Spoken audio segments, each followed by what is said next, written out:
clichés retire, we set them free, shaking the ground with epiphany. Fresh thinking loud, it's our decree. Unconventional wisdom dancing on the beat.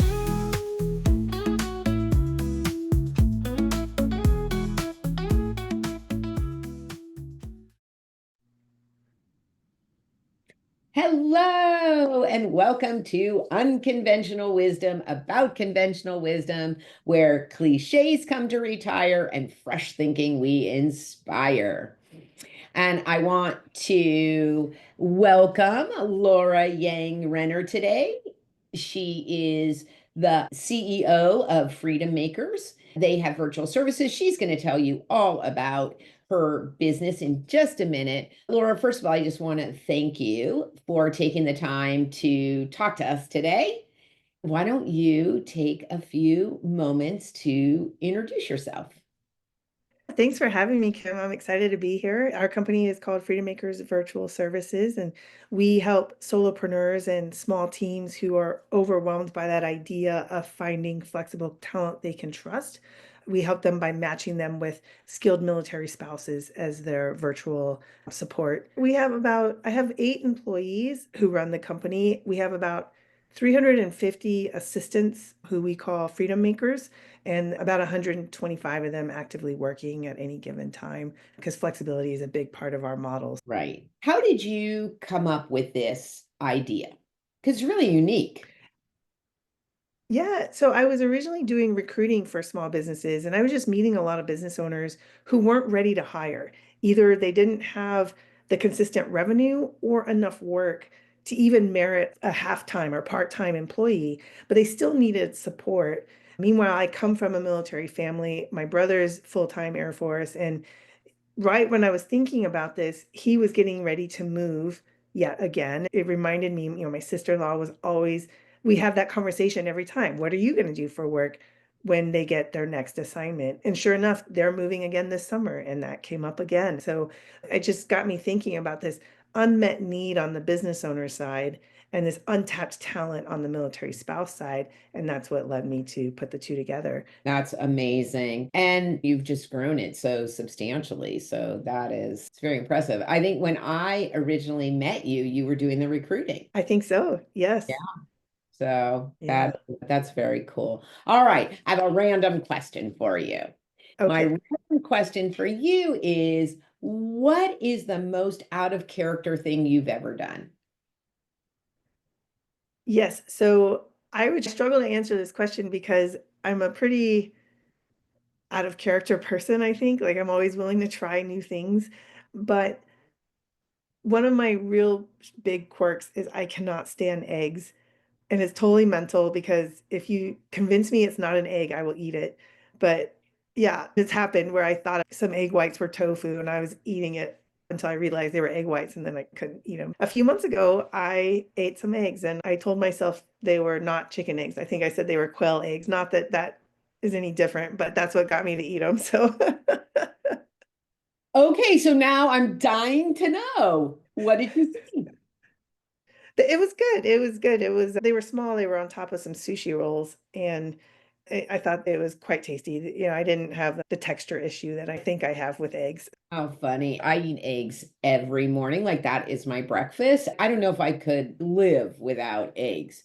Right. I definitely have other things, which you won't be surprised. I think a lot of people have this. So I have really like two things. One is grits, that sort of Yeah. mushy texture, not even Right. remotely interested. And then this is such a funny one. I will eat squid, like calamari, right? I'll eat the rings, but not the tentacles. Oh, yeah. Yeah. Yeah. Interesting. Right. I mean, clearly I like the taste, so it's not bad, but it's just gross. I do feel you. That's so. Yeah. And actually, I knew when I was asking you that question that it was sort of a funny question to ask you. So tell us, you run this very big company, and then tell us a little bit about your life because it is a little unconventional. Yeah. So I have been traveling full time for almost 2 years now. And I just love being in new places, exploring new things. I do have my routines. They're just routines as part of traveling, like how I pack my suitcase is the same every time, that type of routine. I'm not so much on social media now. I'm on LinkedIn and that's about it. But I'm usually sharing photos from the different adventures I'm in where I try new things almost everywhere I go. Are you a digital nomad? Is that what you would call yourself? Yes, I built the business for that, to be that way, that I could travel full time. So it's a completely virtual business that lets me be a digital nomad. Yeah, that's so amazing. All right. So, what's one piece of conventional business wisdom that you followed early on as you were starting to grow your business that you now realize is just completely wrong for you? I think a big one for me is time management. When they talk about time blocking or whatnot, or do emails in the morning or however, I realized that didn't work for me. What I look at more is energy management. An example I like to give is if you look at cooking versus cleaning, maybe for a dinner, maybe they both take 30 minutes. If you really enjoy cooking, that might actually even give you energy. Yeah, but if you really can't stand cleaning, that's going to drain your energy more than cooking will, right?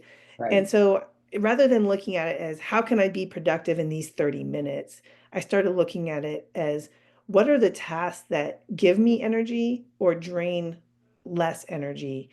And the tasks that drain a lot of energy, I will delegate or outsource so that it's not draining me beyond necessary, right? So that's what was a big thing for me when people would talk about time management.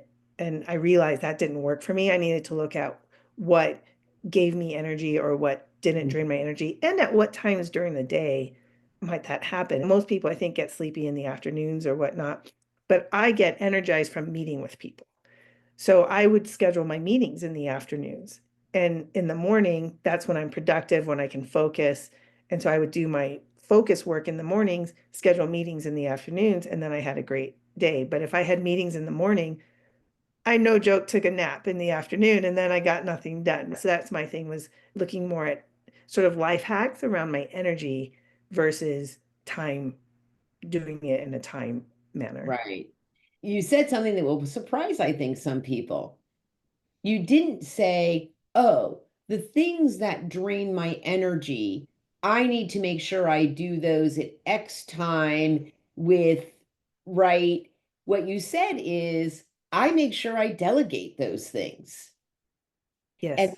that is like, oh, mind blowing, right? Yes. Yeah. And I know for myself too that that's been a big shift in my business is actually delegating tasks. That, there's two parts of that, right? There's some things that you really have no business doing because it drains your energy and frankly just takes you way longer than somebody who knows what they're doing, right? And then the second thing is the things actually that you can do that are just not your highest purpose. They're not your value. Somebody else could be doing those things and you could be doing things that somebody else can't do.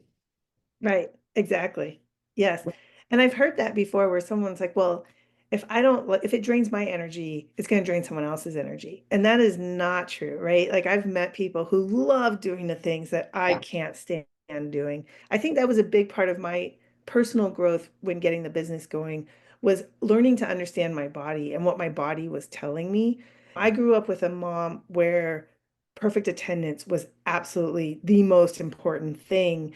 As a result, I didn't know when I was too sick to work. When I was in the military and the one corporate job I had, my supervisors would be the one to tell me, you need to go home or you need to go to the doctor. But once I started a business, I had to learn that. If I don't want to do it, I'm not going to do it. And I just needed to trust my body. There's a reason why I was procrastinating something, and it was because it was draining too much of my energy. And so then I was like, okay, if I keep putting this off, then it means it's time that I need to outsource the task or just find a way to not have it be a part of our operations. Right.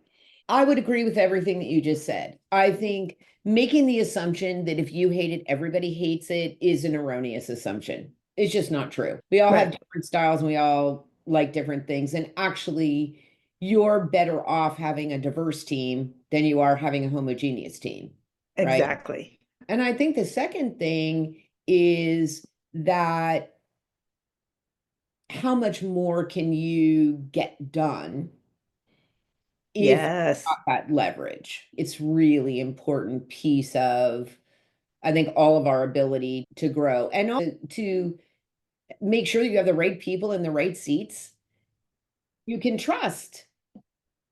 Yes, exactly. And that's one of the things when I've hired for the internal team, one of the things we include is this is how I like to work, and this is what's important to me. And you need to know that. And these are what I know to be my weaknesses. So, and here's how you can deal with that, right? So for me, one of the ones I say is sometimes I can be obstinate and you got to get in my face if I'm not hearing you, right? That's written in the description like that. And you have to be okay with that, right? But also, another one I put in there is I'm terrified of disappointing people. Do not take advantage of that, right? That's in there as Right. well. Meanwhile, my operations manager, she's very much detail oriented. So when she has hired for her team, that's a big part. Like you've got to be good with details because if you're overlooking them, it's going to drive me nuts, right? And so that's what goes into her position descriptions when she's hiring for her team. Obviously, we all have blind spots, but when you share what you know, then it helps to find the right people to go in that seat.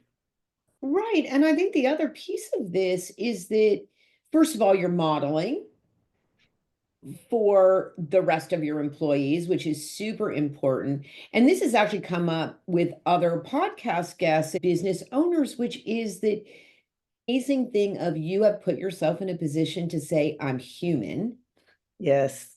and I don't have all the answers. And here's what's important to me: good, the bad, the ugly. Yes. So you are not putting yourself up on a pedestal and saying, like, I am the queen of freedom makers, virtual services, and you will all bow to, right? Yeah, I once heard someone say it was in a panel session where someone said, I can never have a virtual assistant because I'm a control freak. And someone else responded and said, that doesn't have to be the case. Anyone can hire. You just have to be able to communicate how you like to work, how you like to be treated. So if you can say, I'm a control freak in these ways, then you can find someone who can still meet your trust and meet your expectations. Yeah. I mean, it is about communication, right? And I think it's about owning your own stuff, Yes. Yes. right? Absolutely. Hmm. Not pretending that you're perfect. And I think the other thing, talk about conventional and unconventional wisdom. I do think that is something that really has changed over time. And I think probably a lot of CEOs have not adopted this. But what does it actually mean to own your own stuff, to not feel like you have to be the perfect everything as a CEO? That actually surrounding yourself with really smart people who do what they do well makes you look better versus making you look bad. And it makes the company run better. And so Right. you're better serving your clients or your team members when everyone's able to operate at their full capacity, right? Their full selves. Right. Right. Yeah, that's really helpful. Let's move to the next. So, as a successful leader, what's one thing that people assume that you have got it all figured out, but behind the scenes, you may still struggle or wrestle with it? How to run a successful business.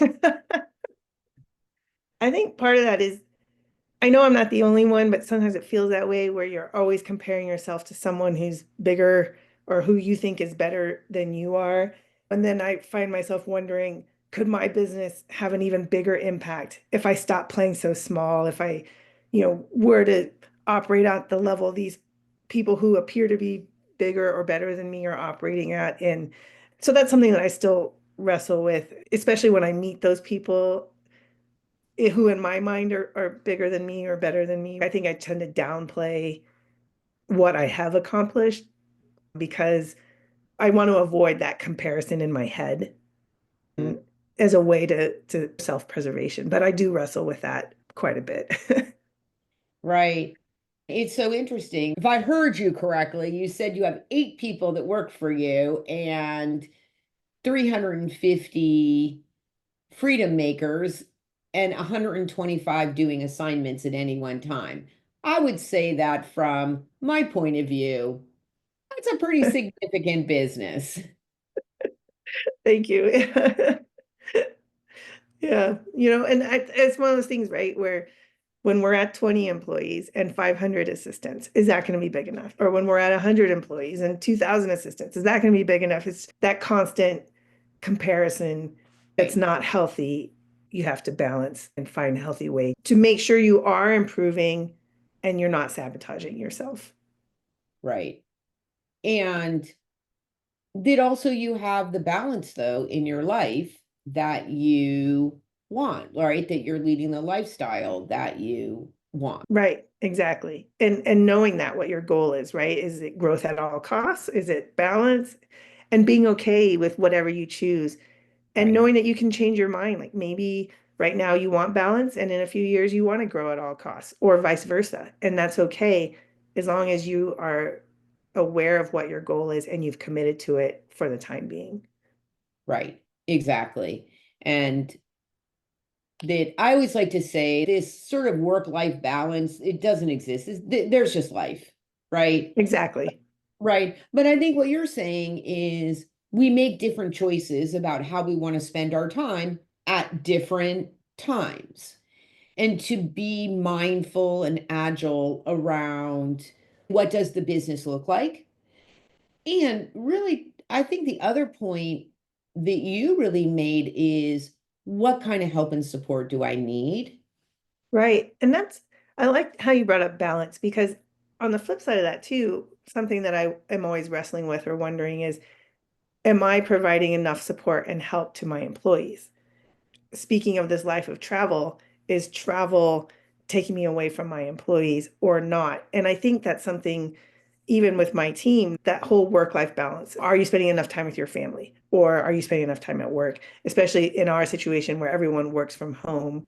Can they turn off work when they're with their family or are they responsive enough to their teammates? It's something we all struggle with. When I talk to some of my employees, they worry that is that balance there or they think it's not there. I worry about that too for myself. I try to only fly on weekends so I'm not missing meetings with my employees because I want to make sure I'm supporting and helping them. So you're right, that balance, it's always a tough.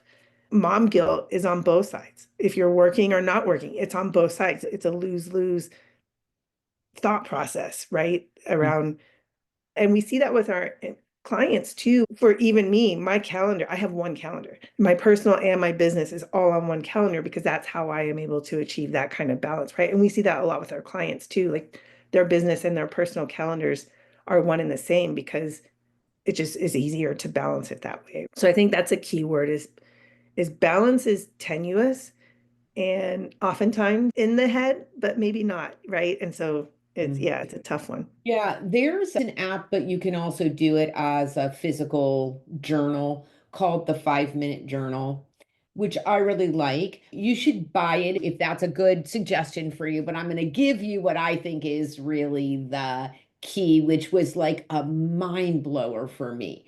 They do the standard questions of like, how are you feeling today? What are you grateful for? What affirmation you want to do? And then they ask the simplest, most incredible question, which is, what do you need to make today great? Mm, I was like, yes, because the answer is going to be different. right. So it's But the if 5 minute journal. Yeah, the 5 Minute Journal. Okay. But it really makes you check in with yourself about what do I need today? What do I need right now? And it really goes to that question of balance. Like, I will tell you, this is sort of just such a funny thing. But yesterday I had blocked my afternoon off because I was just like, I need to not work this afternoon. I just need some time. So everybody was like, oh, well, what are you going to do? Like there was some magical, fabulous thing. I ended up taking my broken microwave to e-waste yesterday, and I was like, it broke over the weekend, and I already took it and disposed of it. I was like, "Score." Awesome. I spent my afternoon off. But it's funny, right? Like it really actually did make me feel really good. And then I went to the gym. I was like, perfect Nice. afternoon, you know? Yes. Yes. That's awesome. So it really is just checking in with yourself and figuring out what you need at any given time because it's not a consistent answer necessarily. Right. And I once heard someone say the fastest way to personal growth is start your own business. And I couldn't agree with that more, right? I grew up being taught that laziness is like one of the worst things in the world and grew up sort of terrified that I was lazy. And so anytime where I was just vegging out, I was beating myself up the entire time. And then over time, I just came to trust myself that this is my body telling me I need some balance, I need a break, and that I will go back to work when I'm ready. And so being able to hear that and being able to trust that through a check-in took a few years to get to that place. Now I can veg out and be okay with it because I know it's not a bad thing and that I will go back when I am ready and the business will still be there. The world will have not fallen apart when I go back. Right. Yeah, I think that's a huge thing. And I think, again, really impressive that you have taken the time and the mental space over time to really understand what beliefs serve you and what don't serve you, right? And then you're not destined to just live that out without even really understanding how you're sabotaging yourself. Yeah, that's a big one. So, if you could rewrite the rule book on leadership, what's one outdated belief you'd throw away and what would you replace it with? It's not so much an outdated belief. When I read a lot of leadership books or listen to lectures or whatnot, they all have very valuable insights. But I think the one thing I've seen that's missing is, well, two things really, but one is to practice. I remember once the one corporate job I had, there was a manager who I admired, and there was a colleague that I was struggling with. And I asked him, how would he handle this situation? And he was a retired E9 out of the Air Force. And he said to me, my way would not work for you. You need to figure out your own way. And I wouldn't hear it. I said, I want, I really like how you handle things. I really want to know how you do it. And I kept bugging him probably for a day or two about it. Finally, he gave in and he said, I'd sit her ass down and tell her what's up. And I said, okay, I'm going to do that. That backfired horribly for me because I tried to sit her down and tell her what's up. And she clapped back and was like, well, what about this, and this? And I was physically shaking while it was happening. And I had called her into my office. So she was standing by the door. So there was no way for me to leave the situation or and at one point I said, I'm done with this conversation. And luckily she left because if she had wanted to continue, I would have had no choice, right? So anyway, I figured out that his style was not a fit for me, but I would not have known that if I hadn't tried it. And so I think that's one thing that's missing is practice. Try a few techniques, figure out what works for you, and define your leadership philosophy based on what works for you. And so that's the second thing. You kind of see it in leadership books around set your expectations, but it's written almost passively, like set your expectations, and then they don't really dive into that. And it wasn't until, as I mentioned, my brother's full-time Air Force, and when he took command, he went through a training or whatnot. And so the military calls it commander's intent. And so one of the first things you do when you take command is you share your intent. What are you willing to accept? What is non-negotiable for you? What's your sort of North Star, your guiding principles? And you have to share that almost immediately when you take command, at least in the Air Force. And so that's called commander's intent. In business speak, I call it leadership philosophy. And if you don't share what your leadership philosophy is, then to your point, like if you don't share what makes you human or how you operate, then people don't know how to support you or what you're looking for from them, right? And so I think those are the two things that I don't, I just don't see really talked about in rule books around leadership is practice to figure out what your leadership philosophy is. And then once you know it, share it widely with Right. your team. Yeah, I love that. I mean, you are speaking my language. I think that is my biggest, I don't know, just thing that makes me the most angry is the guru who says, do it this way. This is how I got to where I am, and you want my success, right? And listen, there's value in knowing other people's stories and their methodologies. I would never throw that away. I think what's missing is exactly what you said, which is you've got to take the bits and pieces and put them together for something that actually works for you. Right. The other thing is, I find a huge gap between what the book says, the guru says is the leadership principle and how to be the best leader. And then there's you and your own ability to execute on that, right? And the environment you're in, right? Exactly. Yeah. Right. And Yeah. you know, the other thing I will say in regard to that commander's intent or leadership philosophy is that I actually feel so strongly about that in terms of really the vision, the North Star, that every time I meet with my team, I go over it. We meet either once or twice a month, just depending on what's going on. And I say it every time because it is really important that we all like buy into it, that we are all committed to it, that everybody sees what their piece of the bigger picture is. Right. And you hear the analogy or the story of a company writes their vision or their culture, and then it goes in this drawer and no one ever looks at it. But when you are referring to it and referencing it, then you're modeling it to your point from earlier, you're modeling it. And so then it reinforces that is the way things operate in your company. Right. Yeah. And the one last thing I will say, which is so interesting, is that I remember when my daughter, who works for a tech company, and this is not her current company, but some companies ago, after the job description, they gave a little blurb about this is the mission, vision, values of the company.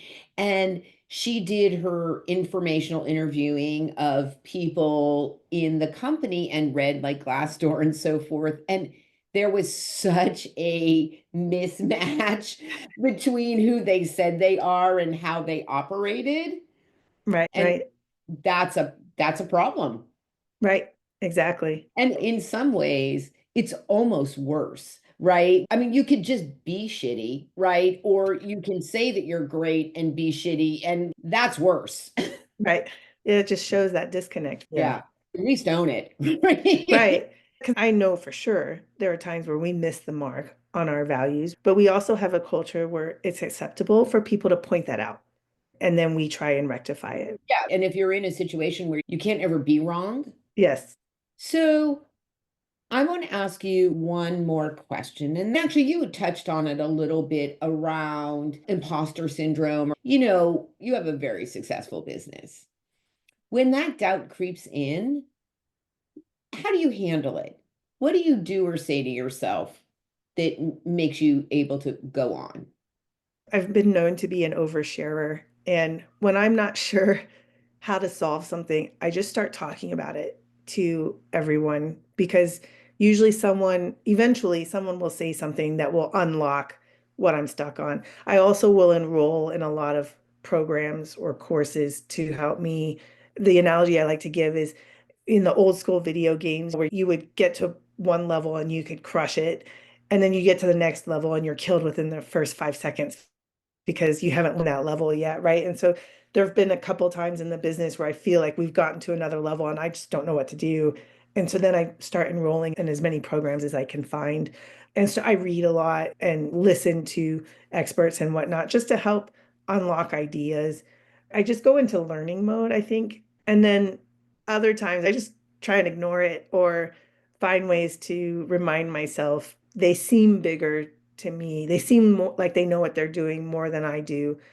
And if I'm really intimidated, I'll avoid them. But otherwise, I'll just tell myself they're not as advanced as ahead of me as I think they are. And in some ways I can learn from them.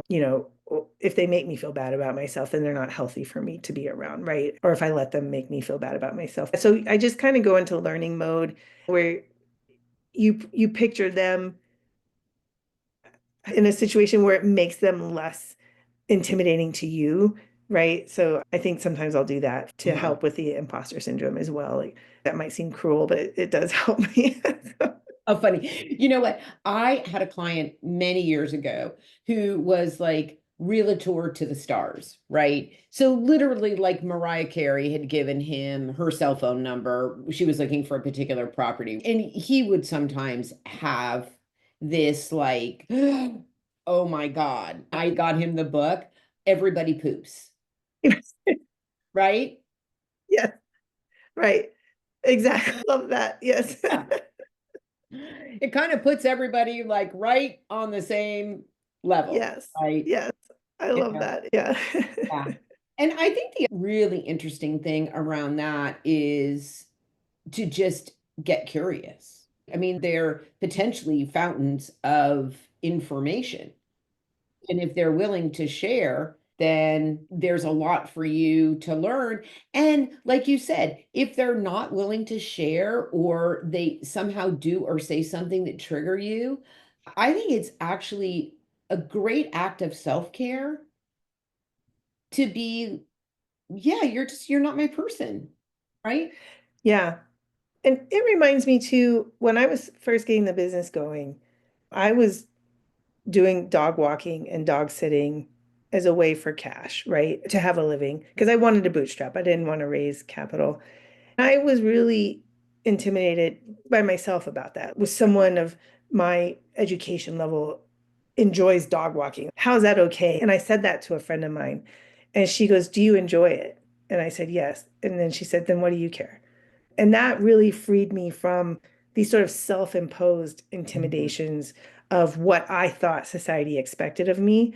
And I became okay with it because I did enjoy it. You're outside in the sunshine. This is when I lived in the Bay Area. It's the California sunshine every day, walking with dogs who just couldn't be happier to be around you and be outside. So I mean, that really freed me around imposter syndrome is also something we put on ourselves where we think this is what society expects of me and I don't have that and I'm going to be exposed for not having it. And Right. part of it is releasing what you think society expects of you and being okay with what you expect of yourself.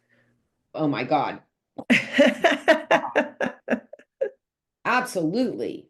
Right? That's everything. Mhm. Very well said.